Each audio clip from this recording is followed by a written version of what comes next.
1절에서부터 7절까지 말씀 구약성경 26면입니다. 이 말씀을 제가 봉독하겠습니다.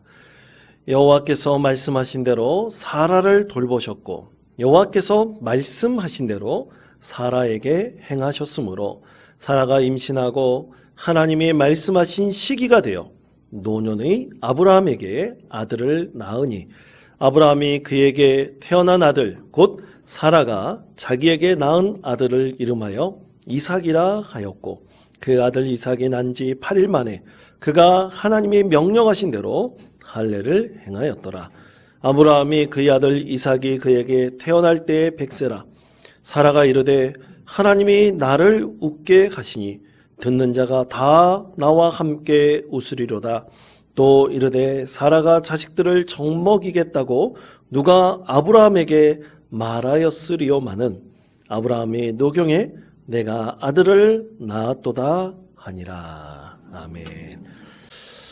여러분, 이혜인 수녀가 쓴 시 용서의 꽃이라는 시가 있습니다. 이혜인 수녀는 용서함을 통해 자신이 이 시에 참으로 소망하고 있는 무언가가 있는데요. 그것은 용서하지 못하는 자기 자신에 대한 것을 하나님께서 진정한 은혜로 자기를 용서해 주십사는 간절한 마음을 이 시에 담고 있습니다. 이 시의 내용은 이렇습니다. 당신을 용서한다고 말하면서 사실은 용서하지 않은 나 자신을 용서하기 힘든 날이 있습니다. 무엇라고 변명조차 할 수 없는 나의 부끄러움을 대신해 오늘은 당신께 고운 꽃을 보내고 싶습니다. 그토록 모진 말로 나를 아프게 한 당신을 미워하는 동안 내 마음의 잿빛 하늘엔 평화의 구름 한 점 뜨지 않아 몹시 괴로웠습니다. 이제 당신보다 나 자신을 위해서라도 당신을 용서하지 않을 수가 없습니다. 나는 참 이기적이지요. 나를 바로 보게 도와준 당신에게 고맙다는 말을 아직은 용기 없어 이렇게 꽃다발로 대신하는 내 마음을 받아 주십시오. 이혜인 수녀는 한 100여 명 정도 있는 수도 공동체에 살다 보니까 그 안에서 여러 명들과 함께 생활하다 보니 여러 갈등도 겪고 또 거기에 누군가의 말로 인해서 상처도 얻을 때가 있었습니다. 그 가운데서 용서라는 것이 참 쉽지 않음을 알게 되었습니다. 그래서 이 용서한다는 것, 그것은 오히려 자기에게 큰 유익이고 그 축복인데 그러지 못한 자기 자신에 대해서 이 용서의 꽃을 그 대상에게 선물한다고 그렇게 표현하고 있습니다. 여러분, 용서는 오직 하나님의 은혜가 임할 때만 가능합니다. 여러분 믿으십니까? 예, 그렇습니다. 근데 이 용서는 용서할 사람과 용서받을 대상, 이 두 존재에게, 두 사람에게 똑같이 하나님의 은혜가 임할 때만이 가능합니다. 예를 들어서 상처받은 사람은 용서하고 싶은데 용서의 대상, 그 용서를 꼭 받을 대상이 나는 죄를 인정하지 않는다. 내가 그런 잘못이 없다. 그런 상처가 준 적이 없다라고 한다면 결코 용서의 은혜는 이루어질 수가 없습니다. 여러분, 기독교의 용서는 반드시 용서받을 대상이 회개하고 자기죄를 인정할 때 그것이 이루어집니다.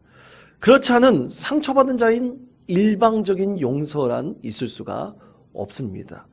그래야 실타래처럼 꼬여 풀 수 없을 것 같은 얽매인 죄의 사슬을 우리 하나님의 은혜로 완전히 끊어낼 수가 있습니다. 사랑하는 성도 여러분, 올 한 해 내가 용서하고 싶은데 아직 용서하지 못한 대상이 있습니까? 아니면 내가 누구에게 큰 상처를 주어서 아픔을 주고 내가 그것을 알지 못하는 그 용서의 대상이 있습니까? 여러분, 그것을 올 한 해 꼭 끊어내시고 하나님의 은혜로 그 모든 사슬을 완전히 풀어내어 하나님 앞에서 진정한 자유를 누릴 수 있고 진정한 기쁨을 누릴 수 있는 믿음의 성도 되시기를 바랍니다. 그렇게 하나님의 은혜가 있을 때 우리는 진심으로 우리 영이 참으로 기뻐하고 웃을 수가 있습니다. 그런데 여러분, 성경에 보면 웃지 못하는 한 여인이 있습니다. 오늘 말씀 가운데 웃지 못하는 한 여인에 대해서 말씀합니다. 얼굴은 웃는 표정이지만 마음으로는, 영으로는 결코 웃을 수가 없었습니다. 바로 그녀의 이름은 사레였습니다. 그러나 나중에 그녀는 진심으로 그의 인생에서 웃게 되었습니다. 성경을 통틀어서 그녀만큼 기쁨으로 충만하여 환하게, 아주 햇빛처럼 환하게 웃은 여인이 성경에서 누구인지 찾아볼 수 없을 정도입니다. 그런데 여러분, 그녀는 아주 오랫동안 그 인생 가운데서 결코 웃을 수가 없었습니다. 참 불행 속에 살았던 여인이었습니다. 그녀가 불행했던 이유는 바로 자식이 없었기 때문이죠. 자식이 있다는 것은 미래에 대한 약속, 미래에 대한 하나님의 보증, 나를 지켜주시고 함께해 주시겠다는 든든한 믿음이 그 가운데 서는 것과도 동일했습니다. 그런데 그녀에게는 90이 다 되도록 자녀가 없었습니다. 남편 아브라함은 괜찮다고 하지만 남편의 위로는 더 이상 그녀의 텅 빈 가슴에 그 어떤 것도 채워줄 수 없었고, 미래에 대한 어떤 보증도 할 수 없었습니다. 그리고 남편을 너무나 존경하고 사랑했던 사레는 남편에게 너무나 미안했습니다. 그래서 자신과 함께 어렸을 때부터 자라났던 친자매 같은 하갈을 남편에게 주었고 또 아들을 얻게 했습니다. 그런데도 사레의 가슴에는 결코 채울 수 없는 무언가가 너무나 텅 빈 것처럼 남겨져 있었습니다. 왜냐하면 비록 그렇게 친자매처럼 지냈던 사람이 낳은 자식이지만 자기 아들이 아니었기 때문이죠. 그렇게 세월은 흘러가고 그렇게 시간을 흘러서 결국 그녀의 인생 가운데는 더 이상 어떤 미래에 대한 약속, 보증도 할 수 없는 불행한 생을 마칠 것처럼 여겨졌습니다. 그러던 어느 날 하나님께서 아브라함을 직접 찾아오셨습니다. 자, 창세기 17장 16절의 말씀입니다. 내가 그에게 복을 주어 그가 내게 아들을 낳아주게 하며 내가 그에게 복을 주어 그를 여러 민족의 어머니가 되게 하리니 민족의 여러 왕이 그에게서 나리라. 아멘. 자, 하나님께서 사레를 통해서 사레를 민족의 어머니가 되시겠다고 약속했습니다. 여러 민족의 왕들이 나올 것이다 말씀하셨습니다. 그리고 그 이름을 사레에서 사라라고, 민족의 어머니라고 이름도 지어주셨습니다. 근데 여러분, 이렇게 하나님께서 약속하시고 말씀을 하셨는데 그 약속을 믿지 못하고 웃은 사람이 있었습니다. 여러분, 그 웃은 사람이 누굽니까? 우리는 보통 사라라고 알고 있죠. 그러나 사라보다 먼저 믿지 못하고 웃은 사람이 있었습니다. 바로 사라의 남편 아브라함이었습니다. 자, 창세기 17장 17절 말씀, 이 말씀을 목소리를 합하여 한 목소리를 읽겠습니다. 아브라함이 엎드려 웃으며 마음속으로 이르되 100세 된 사람이 어찌 자식을 낳을까? 사라는 90세니 어찌 출산하리요? 하고. 아멘. 자, 여러분 보십시오. 누가 먼저 웃었습니까? 아브라함이 웃었습니다. 믿음의 조상이란 자가 먼저 웃었습니다. 그러면 왜 웃었을까요? 여러분, 그것은 믿지 못하겠다는 것이죠. 가나안 땅에 들어온 지 24년이 흘러갔습니다. 하나님의 약속은 이루어지지 않았습니다. 포기했죠. 희망을 잃었습니다. 그래서 웃었습니다. 이 웃음은 기쁨의 웃음이 아니라 헛된 웃음이죠. 아주 나쁘게 말한다면 비웃음일 수도 있습니다. 여러분, 이렇게 믿는 사람이 하나님 말씀을 듣고 하나님께서 약속하시는데 어떻게 웃을 수 있을까요? 여러분 그 가운데 믿음이 없다면 웃을 수밖에 없습니다. 그것이 믿어지지 않기 때문이죠. 그러나 여러분 분명히 알아야 될 것이 있습니다. 그것은 하나님의 생각과 우리의 생각에는 분명한 차이가 있다는 것입니다. 자, 그것에 대해서 이사야 55장 8절은 이렇게 말씀하십니다. 이는 내 생각이 너희의 생각과 다르며 내 길은 너희의 길과 다름이니라. 여호와의 말씀이니라. 아멘. 그렇습니다. 하나님의 생각과 의지는 우리와 너무나 다릅니다. 그렇기 때문에 우리의 생각을 초월한 하나님의 말씀을 들어야 됩니다. 그 말씀을 온전히 믿을 수 있어야 됩니다. 그것이 참된 믿음의 사람이고 그 믿음을 가지고 있는 사람에게 하나님께서 약속하신 그 약속을 하나님께서 온전히 이루십니다. 이처럼 아브라함이 먼저 믿지 못했습니다. 헛웃음을 지었습니다. 그러나 하나님께서는 다시 한번 아브라함과 약속을 하시는데요. 그 약속은 더 구체적이 되었습니다. 그것은 바로 아들의 이름까지, 태어날 그 아들의 이름까지 지어 주시는 것이었습니다. 자, 창세기 17장 19절의 말씀입니다. 자, 이 말씀을 우리 다 같이, 화면에 있는 말씀 우리 다 같이 한 목소리로 읽겠습니다. 하나님이 이르시되 아니라 내 아내 사라가 내게 아들을 낳으리니 너는 그의 이름을 이삭이라 하라. 내가 그와 내 언약을 세우리니 그의 후손에게 영원한 언약이 되리라. 아멘. 여러분, 하나님께서 이삭이라는 이름을 지으셨습니다. 헛된 웃음을 지은 사람에게 아니다, 내가 가짜 웃음이 아니라 진짜 웃음을 너에게 선물로 주겠다 약속하신 것이 이삭이라는 이름이었습니다. 이삭이라는 이름의 뜻은 웃음이라는 뜻입니다. 하나님께서 내가 너에게 진짜 웃음을 주시겠다고 보증하시고 다시 한번 약속하신 것입니다. 그러나 여러분, 사람은 아무리 하나님께서 말씀하시고 약속하신다 할지라도 눈앞에 뭔가 보여야지만 믿을 수 있는 것이 바로 사람입니다.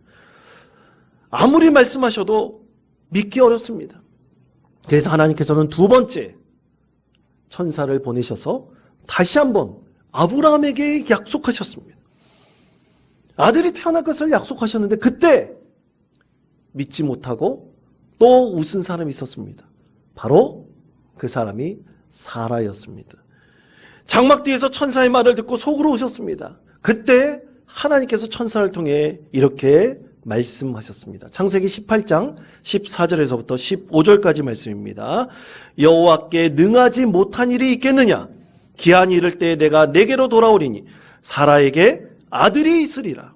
사라가 두려워서 부인하여 이르되 내가 웃지 아니하였나이다. 이르시되 아니라 내가 웃었느니라. 아멘.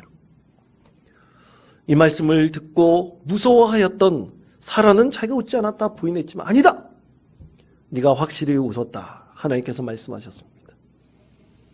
그러면서 하나님께서 다시 한번 보증하시며 덧붙인 말씀이 기한이 이를 때, 내가 정한 그 기한이 이를 때 내가 너에게 아들을 주겠다, 완전히 못 박으면서 약속하셨습니다. 그때 가짜 웃음이 아니라 이삭이라는 진짜 웃음을 내가 너에게 선물로 주겠다, 하나님께서 다시 한번 보증하시고 약속하셨습니다. 근데 여러분, 사랑하는 성도 여러분, 참 오랫동안 우리 사람의 마음에 낙심이 크고 실망이 크다면 참 그 약속이 헛된 것처럼 분명히 들릴 때도 있습니다. 웃긴 웃지만 내 얼굴빛과 마음속에는 완전히 어둠이 자리앉아 그 웃음이 사라져 버리기도 합니다. 그러나 여러분, 분명히 믿으시길 바랍니다. 하나님의 약속만이, 하나님께서 말씀하신 그 약속만이 나에겐 진정한 희망이 될 수 있습니다. 왜냐하면 하나님께서는 그 모든 것을 이루시고 또 행하실 전능하신 하나님이시기 때문입니다. 그럼 우리는 하나님께 기도해야 됩니다. 내가 낙심하고 좌절할 때 하나님께 기도하면서 무언가 하나님께서 나에게 그 약속을 이루어달라, 보증해달라, 하나님께 기도해야 됩니다. 그때 우리의 믿음은 결코 헛된 믿음이 되지 않습니다. 자, 그래서 여러분 보십시오. 하나님께서 오늘 말씀에서 아브라함에게 하셨던 그 축복과 은혜를 사라에게 약속하셨던 바로 그 약속을 이루셨습니다. 자, 창세기 21장 1절에서부터 2절까지 말씀입니다. 자, 이 말씀을 우리 목소리를 합하여 함께 읽겠습니다. 여호와께서 말씀하신 대로 사라를 돌보셨고 여호와께서 말씀하신 대로 사라에게 행하셨으므로 사라가 임신하고 하나님의 말씀하신 시기가 되어 아들을 낳으니. 아멘. 자, 여러분 이 말씀에서 우리가 주목해야 될 것이 두 가지가 있습니다. 첫째는 창세기 21장 1절 앞부분에 하나님께서 말씀하신 대로라는 말씀입니다. 두 번 반복하고 있습니다. 어떻게 됐습니까? 하나님께서 1년 전에 말씀하신 그대로 아들을 낳게 하셨습니다. 놀라운 하나님의 은혜이죠. 사람들은 믿음의 조상 아브라함과 사라는 헛웃음을 지었지만 하나님은 진짜 웃도록 그들에게 이삭이라는 아들을 선물로 주셨습니다. 하나님께서 말씀하신 대로 분명히 이루셨습니다. 두 번째로 창세기 21장 2절 중간 부분의 말씀에 하나님께서 말씀하신 시기가 되어라고 말씀하고 있습니다. 자, 1년 전에 뭐라고 말씀하셨습니까? 내가 말씀한 그 시기가 이르렀을 때 아들을 주시겠다 하셨는데 바로 아브라함과 사라가 고백하고 있지 않습니까? 하나님께서 말씀하신 그 시기가 되어 이삭을 하나님께서 주셨습니다. 100세에 얻었습니다. 사라는 91세에 얻었습니다. 진짜 웃게 하나님께서 그들에게 은혜를 베푸신 것입니다. 사랑하는 성도 여러분, 우리는 분명히 알아야 됩니다. 하나님께서는 반드시 말씀하신 대로 이루시고 하나님께서 정한 시기 그때 분명히 이루십니다. 우리는 믿지 못한다 할지라도 우리가 도저히 그 상상할 수 없는 일에 대해서 우리가 확신을 갖지 못한다 할지라도 하나님의 계획하심과 하나님의 시간 안에 반드시 하나님께서는 차근차근 이루어 가시고 그때 더할 나위 없는 하나님의 은혜로 축복으로 우리에게 진정한 웃음을 선물로 주십니다. 그렇기 때문에 우리가 해야 될 것은 흔들리는 믿음을 붙잡기 위해 하나님께 간구하는 것입니다. 하나님께 보여달라고 기도해야 됩니다. 하나님께서 정한 시기가 있다면 그때 반드시 하나님께서 응답해달라고, 하나님께서 차근차근 이루시는 그 계획을 내가 깨닫게 해달라고 기도해야 됩니다. 그때 하나님께서 응답하시는 것이 바로 하나님의 계획하심과 하나님의 뜻입니다. 여러분, 내일은 우리 민족, 우리 한국교회가 결코 잊지 않는 기쁨과 웃음, 이 세상에서 너무나 충만한 기쁨과 웃음을 선물로 받았던 광복절입니다. 대한민국 만세를 외쳤던 광복절 77주년입니다. 아마 80 정도 연세가 이상 되신 분들, 우리 곽영상 장로님 정도는 아마 대한민국 만세의 그 기쁨이 가슴속에 남아있지 않을까 그렇게 생각합니다. 우리 장로님 그렇습니까? 예, 아마 그러실 것입니다. 대한민국 만세를 외쳤던 그때 여러분 상상이 되십니까? 아마 경험을 안 해보셔서 모르실 겁니다. 우리 그때를 한번 상상해 보시면서 상상하시면서 이 시간 우리 대한민국 만세를 한번 3창을 한번 외쳐볼까요? 제가 시작하면 대한민국 만세를 외칠 때 작게 하시면 안 됩니다. 모두 다 손을 드셔야 됩니다. 일부에 외쳐보시니까 반만 드시더라고요. 여러분 다 드시기 바랍니다.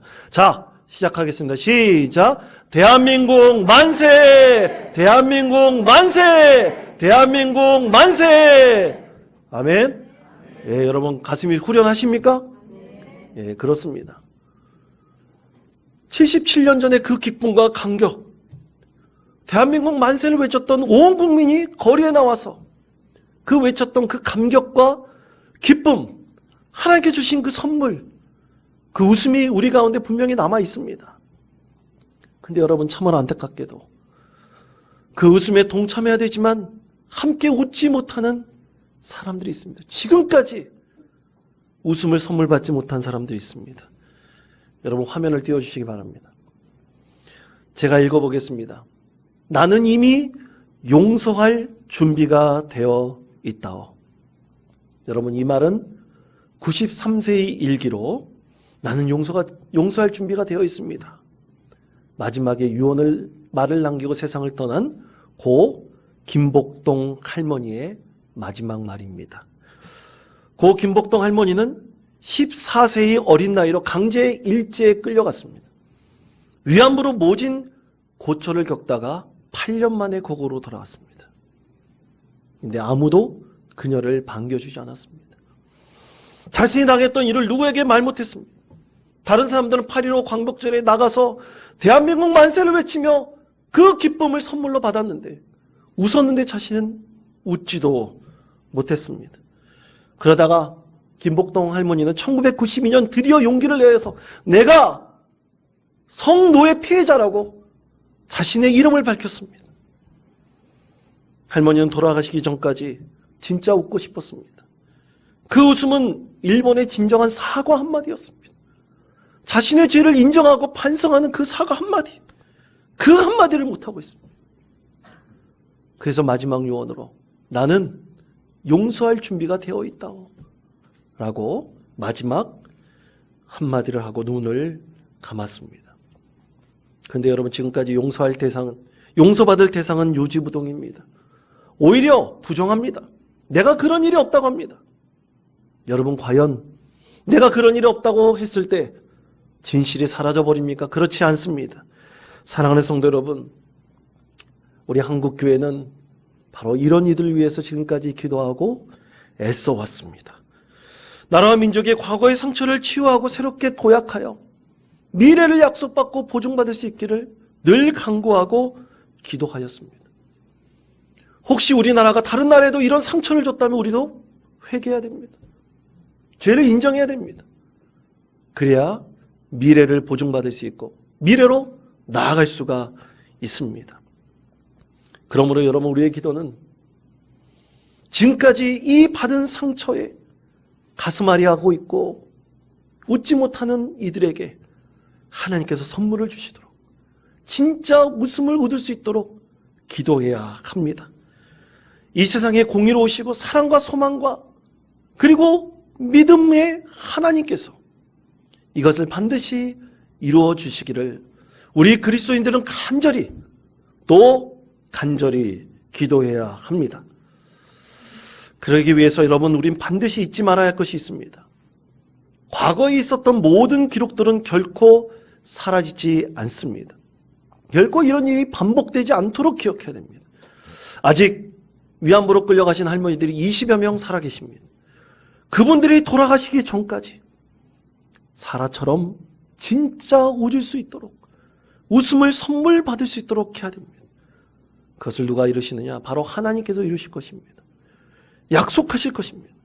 우리가 믿고 기도할 때 하나님께서는 그때를 이루시며 이 많은 사람들의 가슴속에 박혀있는 이 한 맺힌 상처를 하나님께서 진정한 기쁨으로, 웃음으로 바꿔주실 것입니다.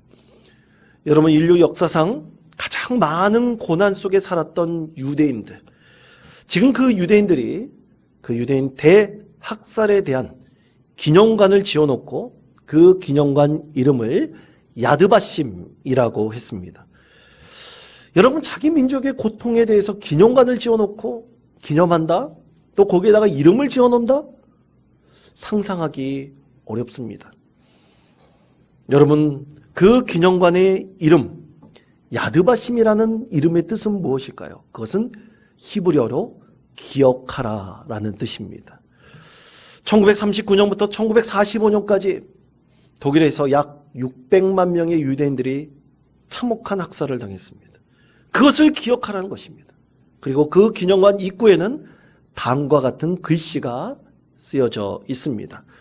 용서하라. 그러나 잊지 말라. 혹시 기억상실증에 걸리는 유대인들이 있을까봐 그 처참한 상황을 전시하고 생생하게 기억하라고 많은 이들에게 권면하고 있습니다. 여러분, 이 기념관은 이스라엘에만 있는 것이 아닙니다. 워싱턴 DC 백악관 바로 건너편에 똑같은 기념관이 세워져 있습니다. 그것은 유대인들만을 위한 것이 아닙니다.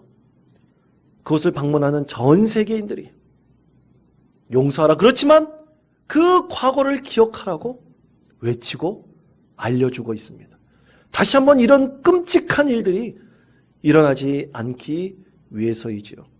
그런데 여러분, 우리나라 사람 중에 독일에 세워놓은 그 소녀상, 저는 그 소녀상을 볼 때마다 참 눈물이 납니다. 그런데 그 소녀상을 철거해야 한다고 주장하는 무리들이 있습니다. 그들 주장은 그런 것들이 사라져야지, 소녀상 같은 것이 세워지는 것이 사라져야지 미래로 나아갈 수 있다고 합니다. 여러분, 그 무리 중 대표 중 어떤 한 사람은 자신의 딸이 그런 일을 당해서라도 자기는 용서할 수 있다고 말합니다. 과연 그럴 수 있을까요? 내 자식이 그런 고통을 당했는데 용서할 수 있을까요? 사과 한마디 없이, 진정한 회개 없이 용서한다는 것은 불가능합니다. 그래서 여러분, 기억해야 하죠. 잊지 말아야 합니다. 그래야 우리가 미래로 도약하고 우리 민족과 이 나라의 안위를 우리가 보장받을 수가 있습니다. 우리 후손들도 이 기억을 잊지 말아야 합니다. 사랑하는 성도 여러분, 이렇게 아직 과거의 고통에 매여 있는 이들에게 우리가 진정으로 하나님께서 주신 그 은혜의 선물, 진짜 웃음을 선물해야 되지 않겠습니까? 그것을 위해서 여러분 항상 기도하시고, 우리가 그들에게 뭐 도움을 주지 못한다 할지라도 하나님의 은혜가 그들 가운데 임하여서 그 응어리진 실타래처럼 콕 베어져 있는 이 마음의 짐을 완전히 내려놓고 그들 인생 가운데 진정으로 환하게 웃을 수 있는, 사라처럼 웃을 수 있는 은혜의 선물을 우리 모두 함께 할 수 있기를 항상 기도하시는 우리 믿음의 성도 되시기를 간절히 축원드립니다.